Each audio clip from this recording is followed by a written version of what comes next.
tous, on se retrouve pour une conférence. Aujourd'hui, on va essayer de voir à quoi ressemblait Darantasia. On a évoqué Darantasia lors des conférences précédentes. Je rappelle que Darantasia, c'est la racine d'or, dur. Cette racine qui, chez les Celtes, désigne les eaux vives. Et donc, Darantasia, c'est une cité, on pourrait traduire quasiment mot à mot en disant c'est la cité des eaux vives. C'est la cité de la province des Alpes Grès. Province des Alpes Grès, je rappelle rapidement, c'est le Haut-Val d'Ost, ce qu'on appelle la Valdigne, c'est la Tarentaise géographique, avec le balcon qui la surmonte, c'est-à-dire le Beaufortin, c'est le Val d'Arly, le Val Montjoie, et comme la province des Alpes Grès, à la fin du IIe siècle, a été unie à la province des Alpes Pennines, c'est donc également le Valais. Donc on voit que Darantasia, même si c'est une cité qui n'a pas une grosse taille, c'est une cité qui est très importante par rapport à la province à la tête de laquelle elle se trouve. Ce qui fait l'importance de Darantasia, c'est également le fait que la cité est traversée par une voie romaine. Alors, il faut préciser, quand on dit voie romaine, ce n'est pas simplement un chemin ou une route. Les voies romaines, ce sont des axes de circulation qui répondent à des critères très précis au niveau de la construction et qui permettaient de circuler sur des grandes distances, c'est-à-dire qui permettaient de relier les provinces les unes aux autres. On pense que dans l'Empire romain, et il faut rappeler peut-être quand même ces deux choses, l'Empire romain, dans sa plus grande largeur, c'est de la Syrie au Portugal. Si on regarde du nord vers le sud, c'est de la Grande-Bretagne à l'Afrique du Nord. Donc c'est un très vaste empire, et cet empire, il fallait qu'il y ait de l'information qui puisse circuler.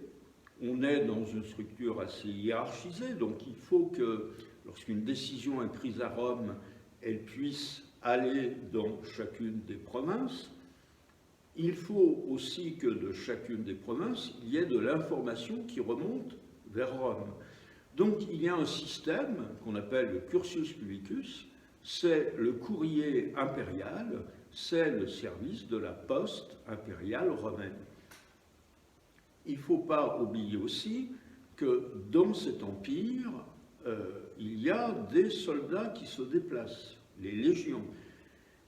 On connaît tous l'histoire de la fameuse légion thébaine des Égyptiens, qui se retrouvent dans le bas Valais avec leur chef, qui est Maurice, qui deviendra Saint-Maurice, et ce qui montre bien qu'il y avait de grands déplacements qui se faisaient en fonction de l'endroit où on avait des besoins, on pouvait faire venir des troupes, et il fallait que celles-ci puissent venir rapidement.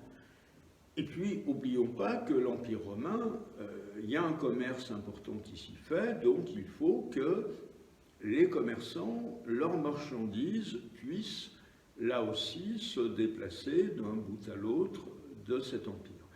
Donc les Romains imaginent un système de voies romaines qui sont ces grands axes de circulation.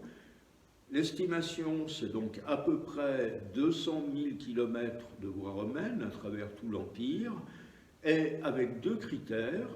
Une voie romaine, on disait, c'est ce qui doit permettre de se déplacer rapidement, et deuxièmement, c'est ce qui doit durer longtemps. Et on partait du principe qu'une bonne voie romaine, on devait pouvoir y circuler pendant plusieurs décennies sans qu'il y ait de travaux à y faire. Ça a tellement bien fonctionné qu'il y a des sections de voies romaines, au plus proche, il faut aller dans le Val d'Ost. Il y a des sections de voies romaines qui existent toujours. Bon, moyennant bien sûr des travaux au fil des siècles. Donc la chance de Darantasia, c'est d'être sur une voie romaine. Alors quelle voie romaine? C'est la voie romaine qui partait de Milan, nord de l'Italie, et qui allait jusqu'à Vienne, au sud de Lyon, sachant que Vienne, c'est l'une des deux cités les plus importantes du sud-est de la Gaule, Vienne, et au sud, Arles. Donc, Darantasia, Moutier, est sur cet axe important qui passe en Italie du Nord par Ivrea, qui ensuite remonte la vallée d'Ost, le col du Petit Saint-Bernard, dont je vous rappelle qu'on peut l'appeler In Alpis Graia, le col dans les Alpes graies. On l'a aussi appelé colonne Jupiter, et lorsqu'il sera christianisé, il va devenir le Petit Saint-Bernard. On redescend la vallée de la Tarentaise et on redescend cette vallée jusqu'au moment où on va traverser l'Arly et on passe ensuite dans la province de Vienne, on quitte les Alpes graies. Alors, pour essayer de se repérer un peu, j'ai agrandi une carte très ancienne qu'on a pris l'habitude d'appeler aujourd'hui la table de Peutinger.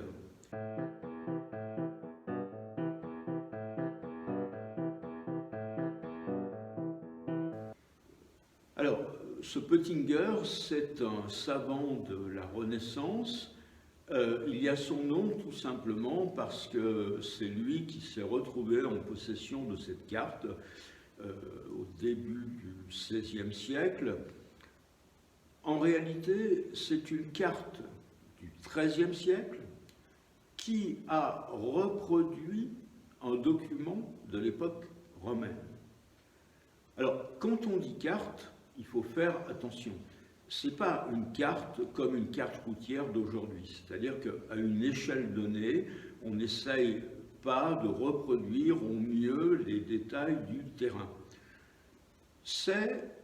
Je crois que c'est le nom le plus approprié, on l'a appelé au temps des Romains, la carte des étapes.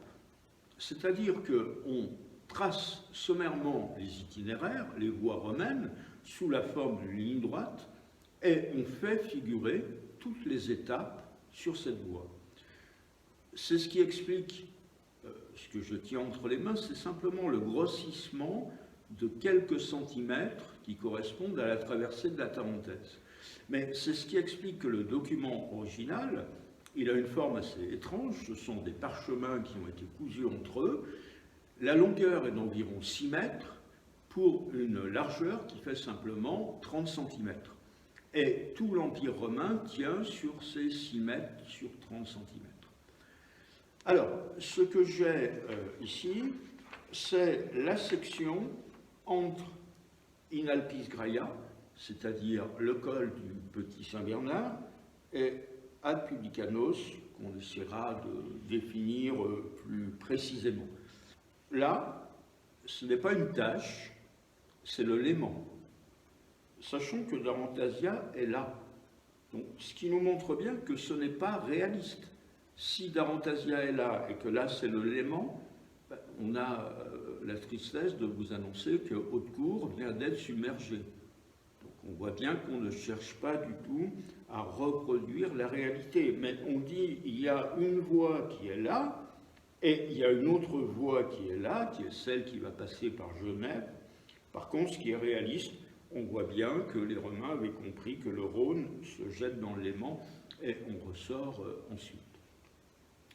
Alors, qu'est-ce qu'on trouve au niveau de la voie In Alpis Graia? Donc, In Alpis Graia, Bergentrum, Axima, Darantasia, Obilona et Ad Publicanos. Rassurez-vous, je vais traduire tout ça, mais je fais une parenthèse. On est au XIXe siècle, à l'époque où la gare d'Albertville n'existait pas. Donc celui qui prenait le train à Chambéry et qui voulait venir en Tarentaise il ne pouvait faire en train qu'en prenant la ligne Chambéry-Saint-Jean-de-Maurienne, il ne pouvait faire que Chambéry-Chamousset. À Chamousset, il descendait du train et il montait dans une diligence. Où est-ce que cette diligence allait s'arrêter?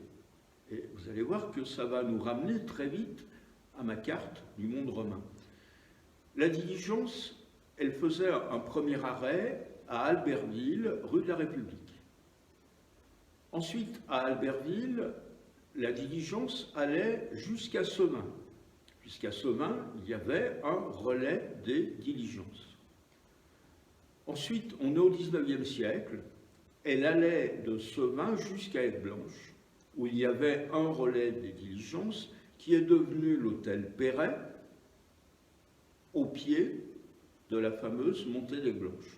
Donc, c'est une parenthèse, ça n'a pu se faire qu'à partir de 1760, parce qu'en 1760, à la suite de travaux considérables qui ont duré pendant plusieurs années, on a construit la rampe qui permet depuis Aigueblanche de s'élever ensuite dans le défilé de Ponceran, en rive droite de l'Isère, et on a fait aussi des travaux de manière à casser l'extrémité du rocher du Ciboulet pour avoir un virage quasiment en balcon qui redescend ensuite sur Moutier, sur le faubourg de la Madeleine. Bon, mais ça c'est une parenthèse, c'est à partir de 1760. Sinon, à Notre-Dame de Briançon, on traversait l'Isère et de Notre-Dame de Briançon jusqu'à Moutier, on était en rive gauche de l'Isère, donc on passait par ce qui est devenu aujourd'hui la Léchère, Bellecombe, et ensuite on suivait l'Isère dans les gorges du défilé de Ponceran. Et on retraversait à ce moment-là, non pas l'Isère, mais le Doron pour entrer dans Moutier. Mais donc, voilà, on laisse de côté Aigueblanche, ça veut dire que de Sevin, on peut aller jusqu'à Moutier. Ensuite, l'arrêt suivant, M. L'arrêt suivant, Bourg-Saint-Maurice. Donc, qu'est-ce que ça veut dire? Ça veut dire que dans cette deuxième moitié du XIXe siècle, avant que le train pénètre en Tarentaise, les arrêts des diligences, c'était exactement les étapes de la carte des étapes romaines. Alors, je traduis un petit peu les choses. In Alpis Graia, ça je pense que maintenant c'est assimilé, c'est le col du Petit Saint-Bernard. Bergentrum, c'est pas trop compliqué, Bergentrum c'est Bourg-Saint-Maurice. Axima, on l'a expliqué dans une autre conférence, c'est M. Zarantasia, tout le monde sait que c'est Moutier. Obilona, on pense que c'est Harbin. Alors Harbin, c'est l'extrémité du territoire de la Bâtie qui est au plus proche de Sevin. Et puis Ad Publicanos, alors si, c'est compliqué parce que quand on est sur YouTube, on ne sait pas qui va regarder la conférence. Alors je fais deux versions. Une version pour les Albertvillois. Ad Publicanos, c'est Albertville. Une version pour les gens de JI, Ad Publicanos, c'est JI. Et puis une version pour d'autres, Ad Publicanos, c'est quelque part par là. Ad Publicanos, c'est important. Pourquoi? Parce que dans Ad Publicanos, il y a le mot, en français, publicain. Un publicain, on les rencontre dans l'Évangile. Les publicains, c'était les collecteurs d'impôts. Alors, ad publicanos, ça veut dire chez le percepteur, chez le collecteur d'impôts. Pourquoi un collecteur d'impôts? C'est tout simplement parce qu'on est à l'endroit où on change de province. On quitte les Alpes graies et on rentre dans la province viennoise. Et les Romains avaient institué un système, c'est que quand des marchandises passaient d'une province à l'autre, à chaque changement, on imposait une taxe qu'on appelait le 40e des Gaules chez nous. Alors, 40e, ça veut dire, si on met ça dans un système décimal, c'est 2,5% sur la valeur de la marchandise. Et donc il y avait un service des impôts qui était installé à cet endroit, un péage. Donc là aussi on n'a rien inventé puisqu'il y a des péages qui se trouvent pas très loin d'Albertville aujourd'hui sur les modernes voies romaines. Alors, traduisons ça en français. Ad publicanos, Albertville, Obilona, Arbin, mais vous voyez, la diligence du 19e, Sevin, c'est quand même pas très éloigné d'Arontasia, Moutier, Axima M, Bergentrum, Bourg-Saint-Maurice. Donc, vous voyez comment on découvre que la manière de se déplacer il y a 2000 ans était très proche de la manière de se déplacer il y a un siècle et demi.